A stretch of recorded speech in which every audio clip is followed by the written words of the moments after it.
Welcome to the Fit for Halter podcast. I'm your host, Amy Zabel, and we're here to bring content and community to the amateur halter exhibitor. I am excited to introduce our guest to you today. Stephanie Lynn is the Executive Director of the National Snaffle Association, a horse trainer for over 35 years. Stephanie was a judge for NSBA, AQHA, and APHA, having judged World Championship shows for each, as well as the All-American Quarter Horse Congress multiple times before taking her position with NSBA. She's a renowned trainer, exhibitor, coach, judge, and author. She continues to provide education for riders and judges, as well as facilitating the education programs for NSBA. She is also the executive director of the National Open Horse Show Association, which began in 2019 and will be the focus of our conversation. Hey, Stephanie, do you just want to say a little bit about yourself, and thanks for being here? Sure. Well, thank you for having me, Amy. I'm excited to be here, and I'm always excited to share my passion for the horses. Like probably everybody listening tonight, I got started in horses, and I don't even know how the journey took me to where I am today, but it has been a wonderful journey, and it has all been because of my passion for the horses. And the one thing that I know is that horses are good for people. And so my role in the business has changed throughout my years. I was very competitive, had a big show string, did the judging, did all of that, and then transitioned to working for NSBA after being in the field for almost 40 years. And so my role has really changed. I took over as, I went to work for NSBA in 2015. My last horse show I judged was the All-American Quarter Horse Congress. The last time I have personally shown a horse was the 2015 AQHA World Show. And so like I said, my role has really changed, but my passion has not, and my desire to connect as many people to horses as I can is still what I feel like is my calling in this world, and certainly in the equine world. So thank you again for giving me a platform to talk about the thing I love the most, and that's the horses. Absolutely. That is a shared feeling here for me as well. So we are here to talk about the National Open Horse Show Association, which is relatively new. As I said, it started in 2019. I'm learning right along with our community, our audience, about this kind of new opportunity. So can you share the mission and how it came to be? Sure. So the National Snaffle Association was established in 2019 underneath the NSBA. When we initially looked at doing it, we were hesitant to attach the NSBA name to it because we were fearful or cautious that because NSBA has been very established and services a high-end vein of the show horse industry, we were concerned that people would think, oh, this is just another association for the breed exhibitors and for people who are already very well accomplished. So we toyed around with, how we wanted to introduce it, and decided that we wanted to certainly remain, the controlling interest and have ownership, but really do a soft introduction. The mission of the organization is to foster the growth in the open show community through programs and events where all the activities benefit people who show horses at an open level competition, regional horse shows, local competitions. We didn't want to interfere with what's already going on, but drive people to those local events. And then 2020 happened. So 2020 was to be our inaugural year. As I said, we were established in 2019, but we're actually going to kick off in 2020. And so, the world came to a halt and we were put on hold. I'm not sure how it affected us. We just knew that, especially for this community and the grounds that we had for putting on our first event, that they would not be good for the association. So we put everything on hold. We're very fortunate with NSBA to still be able to put on our World Championship show. And then we really kicked things off in 2021. So 2021 was our first year to actually accept memberships. We started by hosting a world championship show, and we've been growing and proud of the following that we've built, and are doing a little bit of expansion even in 2024. So you mentioned the World Show, and that's where you started. What makes that World Show unique? Well, I think the community that it serves really makes it unique. Mhm. We have made a concerted effort to encourage participation from the open show community. So for instance, we started out by saying you had to show at 2 open horse shows. Well, we didn't have rules that, or don't have rules that ban open horse shows from, or open show classes that are held at a sanctioned or show, like the American Paint Horse Association might be APHA approved and have some open show classes. So what we discovered early, we wanted to encourage as much participation as we could. So in that first year, we allowed somebody to go basically to 1 horse show to 2 judges, and be qualified.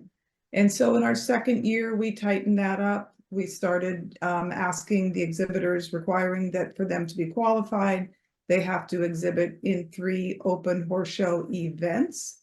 Because again, part of our mission is to grow the participation at all the levels, not just with our organization. We can't succeed without the local saddle club. And we know that this group especially is very local. They show within an hour of their home. So for them to come to a world championship show, we want that to be the most special event they do all year. So we try to treat them that way. And we have clinics, we have multiple judges with a combined score for awards. We try to give good awards. We make sure that there's family-friendly activity for other kids that come along to the horse show with the exhibitors. And we're learning as we grow. We're trying again, as I said, to keep our rules that are in keeping with the open show community. And so as we grow and get bigger, there might be some changes that tighten things up some more. But the big goal is really just to provide a platform for people to know that they can continue to find merit-based improvement and that they can achieve. And we hope to provide a platform for them to not only achieve, but to be recognized for what they're doing in their local communities, as well as on a national level. Sounds amazing. I appreciate how you are acknowledging as an association that the open show exhibitor is intensely local. I can remember picking horse shows that were no more than an hour and a half away. If it was more than an hour and a half, I wasn't going. Right. So that's real.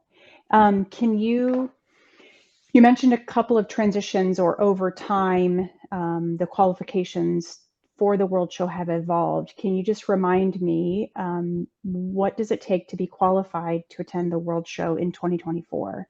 Sure. So you have to attend 3 qualifying events, which is any open horse show. Any horse show basically that's not sanctioned by a national organization, except for 4-H or FFA. So those shows still would qualify you. And you have to go to 3 separate events and show in a like class. So for instance, the Weatherford Saddle Club might not have horsemanship 18 and under, but they might have an all-age horsemanship. Or a club might have a stock seat equitation, which is the old-fashioned term for horsemanship. So you show in a like class.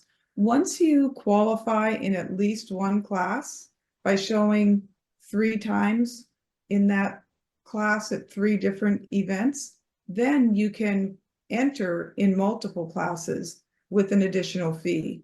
But the most economical way to get there is to qualify in each class by competing at 3 local open horse shows or open horse shows wherever. But they have to be separate events, not 3 judges on one weekend, not 3 days on one weekend, but 3 separate events. Again, that really keeps our mission 2 things: to help the local open horse show, but also to make sure that somebody can't easily get to the world show that maybe isn't really their primary target, that maybe shows more breed shows but thought this looked interesting. We want to make it challenging enough that we are getting the intended audience at the horse show. If I'm an exhibitor, open show exhibitor, how am I going about the paperwork process or the nomination? I'm not super familiar with the language, but how do I tell the National Open Horse Show Association that I'm doing these things? Sure. So our whole platform has been social media and web-based. So you would go to our website, join online, and the person has to be a member and the horse has to have a competition license. The owner does not have to be registered. We don't require registration papers. We like to get them so that we can build a database. So the first thing you have to do is be a member, purchase a horse registration, and then there's an online form where you submit your results. And the things that are included in your results would be the show secretary's name, a copy of the show bills, and it is definitely at this juncture based on the honor system. And we spot check results. That's why we require an contact for a show secretary so that we can spot check results. But again, this community is, we're as big as we are, we're still small. And we really haven't had any issues with people trying to put forward false records or false horse shows.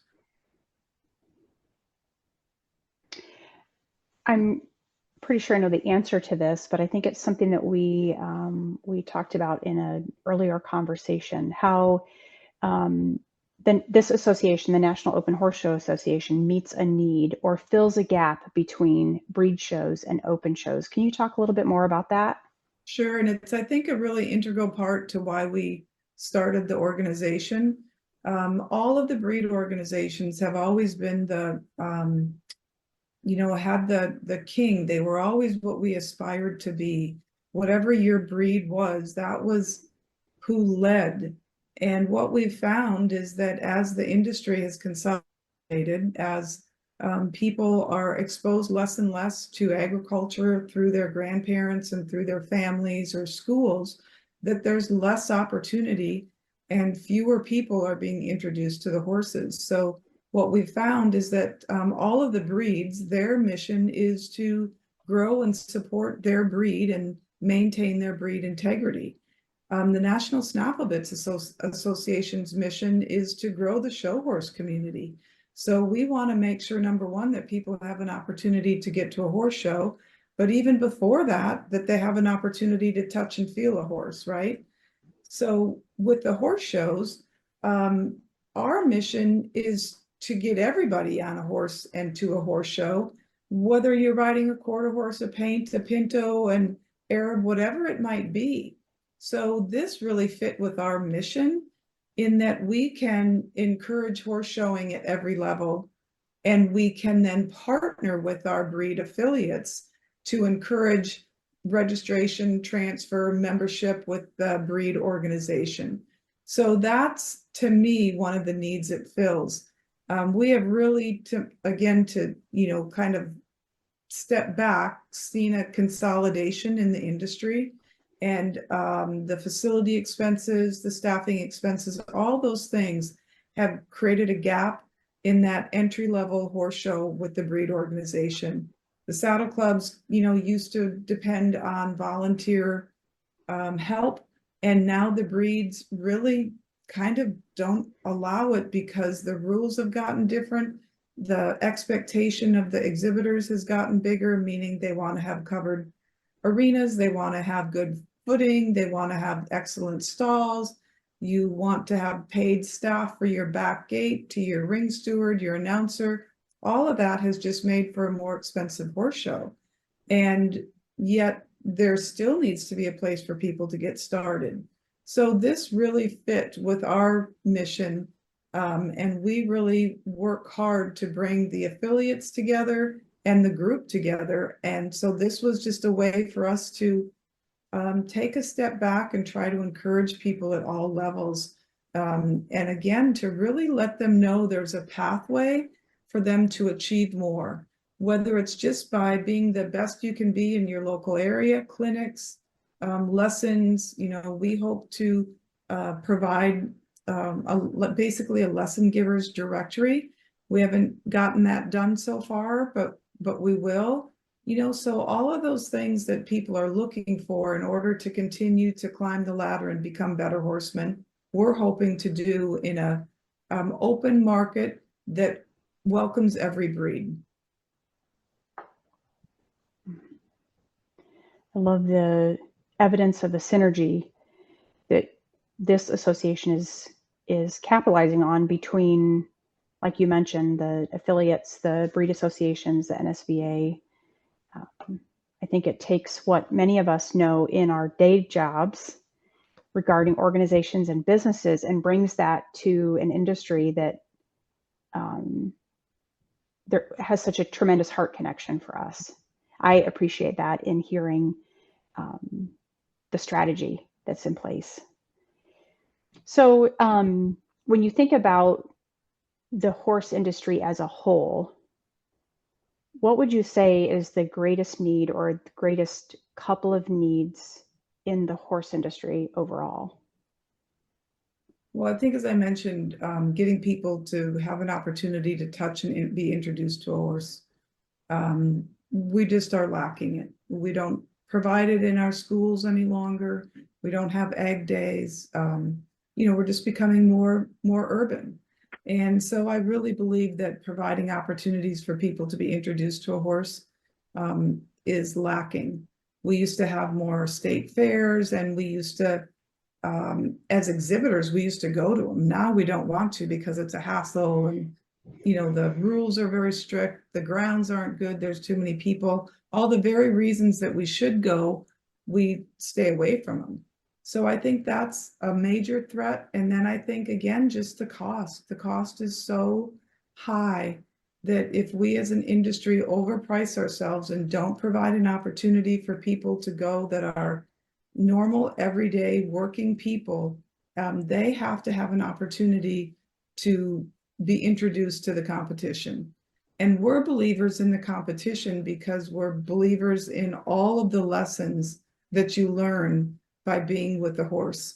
And the competition gives you that step-by-step merit-based leveling where you can test what you've learned at home and come and say, oh my gosh, this was so much better, but I still need to work on this part over here. And we just believe in all those things that people learn from being in competition, from sportsmanship, that you look at the opportunities that the young women especially are gaining from having the NCEA as an option. And it's not just the breed shows that those girls get an opportunity from. Some of them do come from just their open show communities. It's not all just breed based. So I think providing that entry level basis for somebody to get their feet wet is just imperative for our success and longevity as growing the horse show community.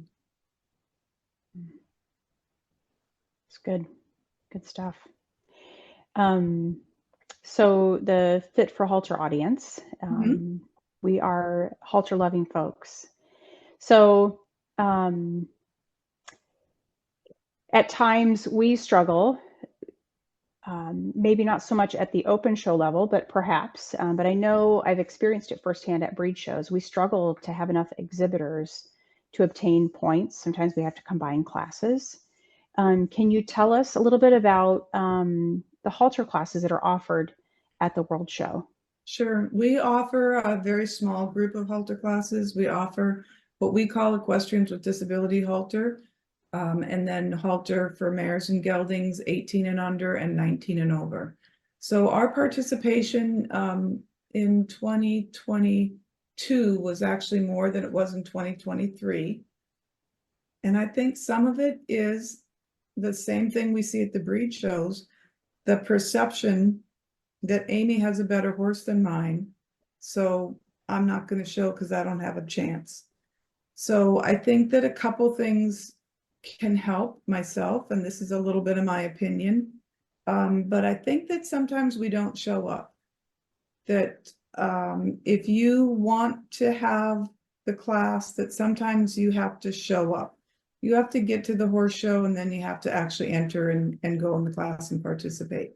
And sometimes that means calling your friends. And, you know, one thing that the open show community does is it also allows you to say, well, you know what? They might be sick of me going in because I've won this class the last 3 or won the year-end high point the last 3 years.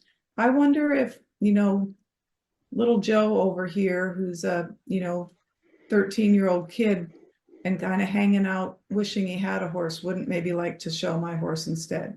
You know, so sometimes I think that the things that we do can help somebody else by sharing or giving them an experience. But I think that the biggest thing is that when you commit to asking a show secretary to offer a class for you and they do it, you have to really bring your friends and you have to show up and go in the horse show and enter. And I think that that fear of failure is bigger than it used to be, maybe because there's more social media and there's more knowledge of who won the horse show before, you know, where 30 years ago you didn't know until you got to the horse show that Amy's won the last 3 horse shows. You just didn't know. So you went and you showed and you learned. So I think that, you know, I think that's a big deal. And it does hurt us in all the classes, is the perception that you can't get around whoever that person or horse is. But especially in the halter, because it is a subjective confirmation class, the perception can be that so-and-so has the best horse and they can't be beat. Mm-hmm. That's good. This is kind of a broad question, but I would love to pick your brain a little bit. How can an amateur halter exhibitor prepare for the National Open Horse Show Association World Show? Well, I think, you know, obviously they have to show in the 3 events. And then I think as far as showing, you should expect it's a world championship show and there'll be some horses that are turned out really well. I think for people that don't have great barns as far as maintaining hair coats, you know that September can be a little tricky. Your hair coat can turn on you. So you'd want to try to keep the horse up and under some lights to maintain their whole, you know, hair coat. Keep them covered if you live in a climate where the nights are getting cool. So some of those things can help. And then I think too, you know, that there's a lot, even in the halter, to really learning how to show your horse to its best ability. And last year, I think we had 3 or 4 rows of halter horses in the one class. I think 28 was our largest class. Yeah, 28. So, you know, again, you're not, you don't always have control of where you go in those rows. So, you know, placing yourself in position where you can get distance on either side of your horse for the judge to really step back and judge your horse matters. Being able to get your horse to present, to have his ears up, you know, all those things can make a difference. So, for instance, if you're in the middle of one of those lines, you might stay back off that horse ahead of you by more than what you need, so that if the person behind you crowds you, you can step up a step and still provide enough distance around your horse to really present your horse to his or her best ability. And, you know, I mean, maybe that's a class that you go listen to a clinic on, or you go, you know, you go to a local trainer that's got good halter horses. The one thing I have to say about all my years of being in the horse business, There are not very many times that somebody has said no to me when I've asked for something. And it doesn't matter if it's a flat tire being broke down on the road, or I'm struggling with this horse and I'm a competitor of yours. Can you watch and can you help me? You know, we're a really wonderful community in that regard. And horse trainers take it as the highest satisfaction when they're asked their opinion or compliment. And so ask somebody's opinion. Don't be afraid. That's a theme that's been emerging in our episodes is how generous our community is, how willing to share information people are, and just the general encouragement of exhibitors, whether professional or amateur, to ask for help because people are willing. So I appreciate hearing that again from another person, from another guest. So thanks for that explanation and advice, really. Our listeners have been appreciating the specific feedback and recommendations on how to exhibit their horse most effectively. So, so much of the yeah, preparation, oops, sorry. I think so much of the preparation can just be overlooked because you don't think it's important, but you know, every detail matters. Having clean tack, having polished boots, looking like a professional. I always advise clients, and still do to this day, have one good outfit that fits you really well. Have one hat that's a good quality hat that maintains its shape. You know, be clean, be trimmed, be polished. Halter especially is a class that's a little old fashioned. I mean, they're not looking for something ranchy. The halter is a polished class, and you as an exhibitor should also be polished and well turned out. And the details matter. You know, you're being judged from the minute you really before you even enter the gate, because you're standing back there and that judge is peeking around the corner. So don't cut corners on your preparation for you or your horse. I chuckle because I went to a show last weekend and I'm headed to a show next weekend, and I'm thinking, okay, I do have an outfit that I feel most comfortable in. And then there's these other outfits I wear that are like, I'm getting tired of it. It's so applicable. I really appreciate what you're saying. So we've talked about, yeah, go ahead, sorry. You have to feel good. Yeah, it does make a difference, most definitely. We've talked about the World Show for quite a bit, but we've neglected to talk about the date, the time, and the location. Do you want to share those with us? Sure. This year's date is September 6th through 8th. The location is Cloverdale, Indiana at CVRC Arena. And I think they call it Cowpokes Arena now. Okay. Yeah. And I'd have to look on the website. I think the qualifying deadline is August 1st.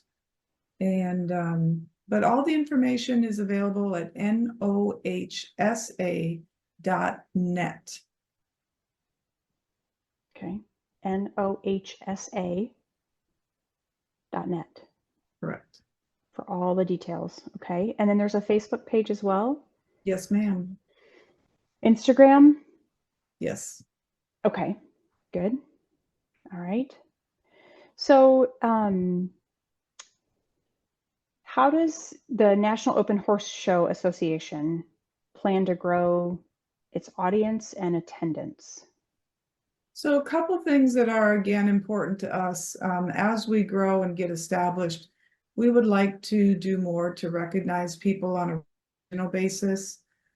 So again, maybe if you live in the Upper Peninsula of Michigan, you might not have a strong saddle club that provides year-end awards, but you know, maybe we can do something that provides regional type of recognition. I'm not saying we're going to provide awards everywhere in the country, but a lot of times kids especially are looking for a resume. And if they don't have anybody that tracks any of their records, they don't have a resume to send. I mentioned the collegiate competition and those collegiate teams. a lot of the kids need to have a resume, and if they don't have something that's somewhat of an official record, it may be hard for them to promote their successes in the show ring. We also want to provide and continue to grow some of the services that we provide, meaning, as I mentioned, something about the lesson givers kind of program where we would provide a directory of sorts. So if somebody was new to the competition world and wanted to improve their hunt seat equitation, we could provide people within your state or region. We've also are looking at eventually certifying judges. One of the biggest complaints we have heard from open show people is that number one, they either show to the same judge repeatedly, or they show to judges who they don't feel are properly educated. I came from a state that was pretty advanced. I feel like the Wisconsin Horse Council produced an educational seminar every year. They got people who were breed qualified judges to come and instruct, and you had to do a recertification just like you would for AQHA, APHA, or USCF or whoever. And so I think developing some type of program like that where we certify the judges, and then to qualify, you would have to show to X number of certified judges. That would help ensure that you as an exhibitor are having some variety and quality in your judges. So I think really keeping our ear to the ground and trying to listen to what the open show community needs and how a national organization can help provide those needs.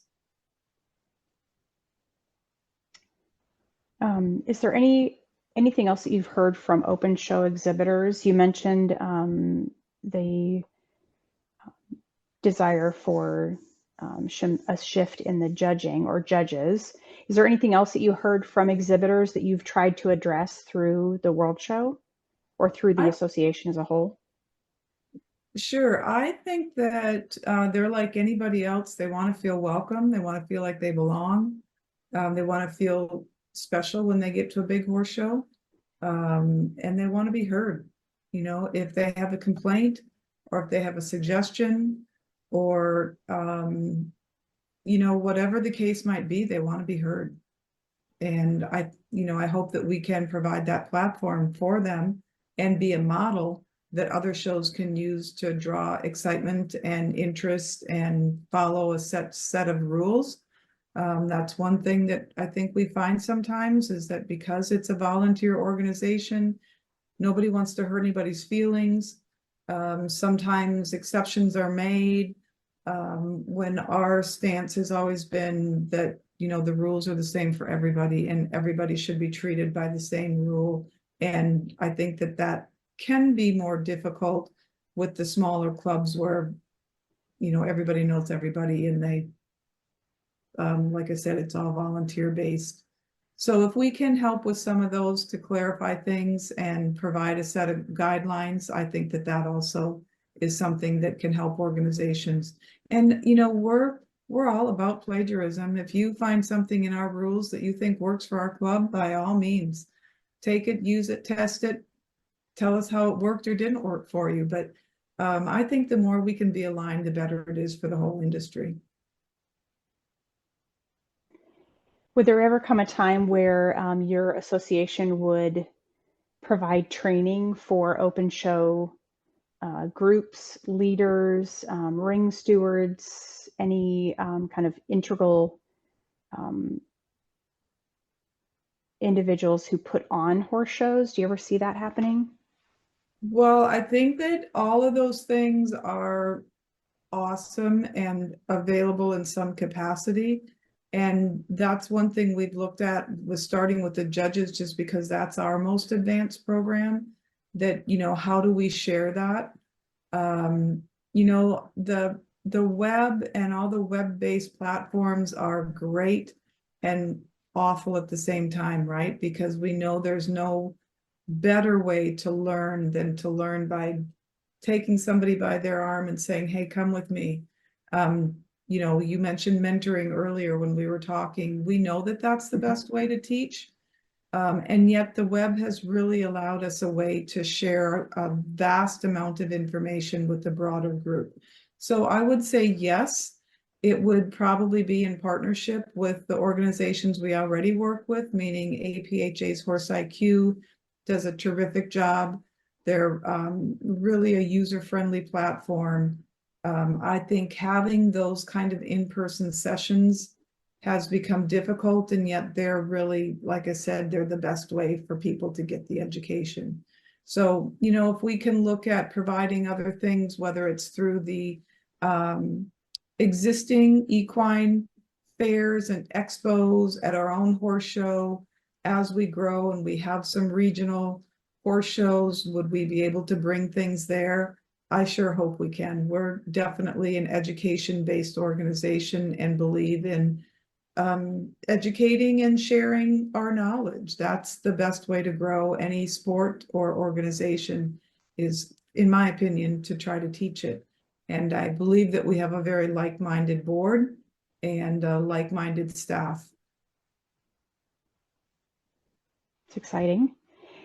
Tell us about something that's either been the organization's greatest accomplishment or something that you're most proud of right now in regard to the association. Well, one of the things I'm most proud of is probably my little staff. NSBA has a very small staff, and I have some young people that have really taken this on as a passion I can't even begin to describe. And they have done incredible work to spread the word and to manage the workload along with their other work, and to really grow this association and grow the interest. So I'm very, very proud of the staff that works with me to bring this forward, and their attitude and all the things that they do to help make the customer be number one. I've not personally attended the World Show yet, but I did encounter lots of pictures on social media last year, and that's what captured my attention was the prizes, the quality of the photos, the quality of the content, and the regularity of the posts, so that I could see for myself what was happening in Cloverdale, just a couple hours away from me. Yeah. It made me feel like I was missing something last fall. So, Yeah. and then encountered one of your team members at an event, a horse type fair, like you mentioned, just a couple of weeks ago. And, thankful for this connection so that we can use this platform to share what you're doing, knowing that we have friends in the halter community who are showing at the open show level, at the breed show level, and would love to take advantage of combining their efforts at open shows with something that ends their season in that world show level experience. Sure. Well, thank you for your time. Can you just give us a quick rundown of date, time, place, website, where people can engage? Sure. Anybody that wants to learn more can go to www.nohsa.net, and there are several drop-down menus for showing, World Show, becoming a member, and also putting your show on our calendar. There's no cost for that. Any horse show can just send their horse show dates to us. Again, they fill out an online form, and we will put their horse show on our calendar. And Right. the other thing that I know I mentioned earlier, but I think it's worth mentioning again, is that shows don't have to be approved by NOHSA. You can go show at any open horse show in your community, and it counts towards your year-end high points, and it counts towards your qualification. Okay. Perfect recap. Thank you again for your time, for investing in our community, investing in the horse industry, and the way that your team is bringing just a really quality experience to our people. So thank you. Well, thank you for the opportunity. We appreciate it. Absolutely. And we look forward to seeing you at this year's horse show. Yes. I'm already trying to figure out how to fit the open shows in, couple of county fairs, the state fair. Absolutely. Yeah. Well, thanks for the excitement and the encouragement to our people. We appreciate it. Absolutely. Hey, if you're an amateur or a professional willing to share your story or bring content that helps us with our halter horses, you can email me at fitforhalter@gmail.com. If you're willing to sponsor an episode, we would be happy to promote your products and services. You can email me at fitforhalter@gmail.com for more information.